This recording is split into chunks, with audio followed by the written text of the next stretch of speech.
Welcome back. Now in this video, we're going to be talking about download page links.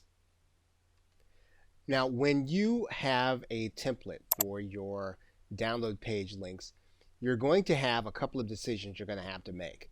Now obviously you want to give your customer or your client exactly what they have already paid for, and you want to make that front and center, and you want to make that easy to get. Now the other thing you're going to have the opportunity to do is you're going to have the opportunity to either replace some of these other icons with some other links, and in other cases you're going to be asked by affiliates and other partners in order to put their download links on your page. Now if you choose to do that, what you want to do is you want to make prominent the next step that your customer is going to need to take. So in other words, you want to be able to add in right after the download page the upsell. So if your customer has not purchased the upsell, you want to make it possible for them to be able to do that. You also want to make it possible for them to take any steps that they can in order to go deeper into your marketing funnel.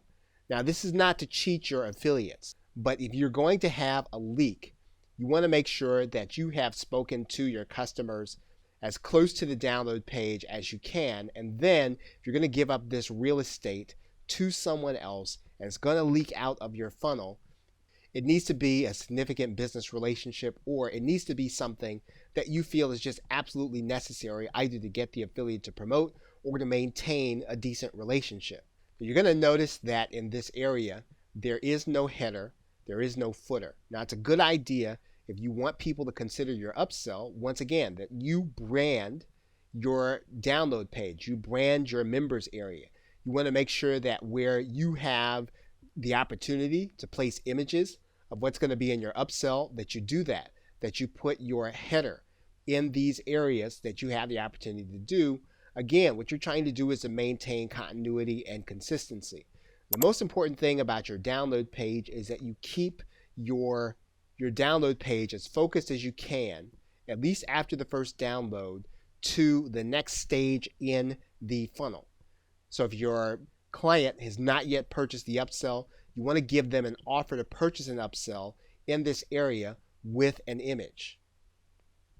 Now in some cases what you may want to do is you may want to offer your client the opportunity to become part of your email marketing list. Now you may ask, why would you ask for a name and email address if you've already done that in the purchase process?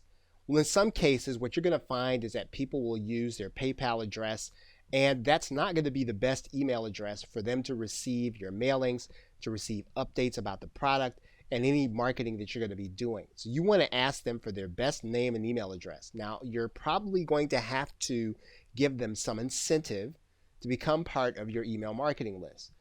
When you do this, please don't hold them from the product. Make sure that they get their download on this page.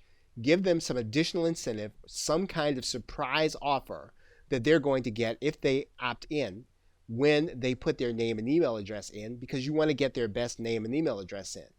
Now, the other thing that you want to be aware of is that this email address should be one that you want to get a double opt-in. Now in some cases you might use single opt-in, maybe you might use single opt-in when you are actually collecting names and email addresses at the purchase price.